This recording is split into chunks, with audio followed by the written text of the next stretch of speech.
Tiga ciri warung makan yang menggunakan pesugihan hitam.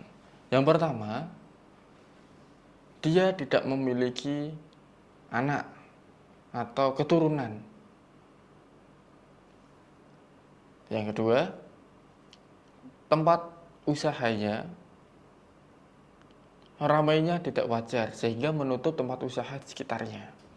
Yang ketiga, setiap malam tertentu, misalnya malam Jumat Kliwon atau Sabtu Pahing, ya, itu terdapat aroma wewangian seperti kayak aroma sesajian seperti itu, dupa secara khusus dia lakukan. Nah, ini menjadi indikasi yang sangat kuat. Karena apa? Orang yang memiliki warung makan melakukan hal seperti itu tuh sangat-sangat jarang dan hampir tidak pernah. Secara rasional, secara logis itu tidak mungkin dilakukan ya. Buat apa? Tujuannya untuk apa? Misalnya mau bakar wewangian, kenapa harus malam-malam tertentu? Kenapa enggak uh, random malamnya ya, harinya? Kenapa enggak setiap hari supaya tikusnya enggak bermunculan atau lebih terkesan wangi gitu kan? Nah kemudian ramainya nggak wajar gitu. Tempat usaha ya ada yang ramai tapi nggak begitu menutup usaha yang lain kan. Itu kan wajar. Tapi ini usaha yang nggak ada sangkutannya tiba-tiba ikut tertutup, tiba-tiba ikut sepi. Padahal yang lewat ya banyak kok malah mampir ke situ semua.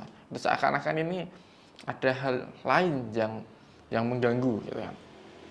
Dan banyak hal lagi. Nah ini mungkin menjadi hal yang umum ya, yang sering kali dibicarakan, apalagi kaitan dengan tumbal di faktor utama tadi, tidak punya keturunan. Orang yang tidak punya keturunan itu bisa jadi dia memang kerap keguguran atau bisa dibilang kandungannya lemah sehingga tidak sampai melahirkan. Ada juga yang anaknya sudah lahiran tapi meninggal dunia ya gitu.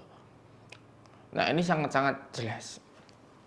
Nah, apakah ini bisa dicegah? Sebenarnya ini bisa juga dicegah. Anda sebagai orang yang memiliki usaha berdekatan, usaha ya meskipun beda usaha ataupun sama usaha, Anda bisa mencegahnya. Kalau ada orang yang menggunakan sarana spiritual atau usaha spiritual, Anda gunakan jalur langit juga. Jangan kemudian berpasrah diri, karena Anda kalah di situ. Ya, pernah saya sampaikan, suatu usaha tetap bisa sukses, tetap bisa jalan jika usaha lahir dan usaha batinnya selaras, sama-sama jalan. Ya.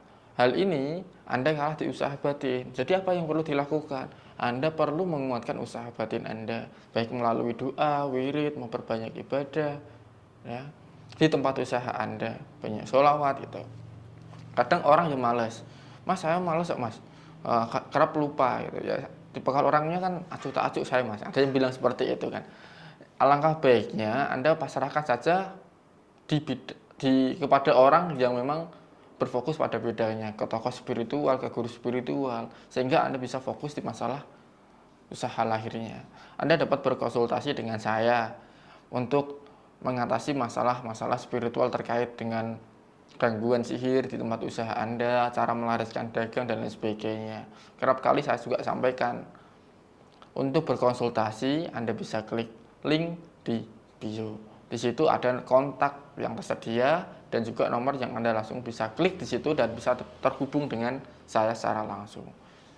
Klik link sekarang juga, semoga bermanfaat.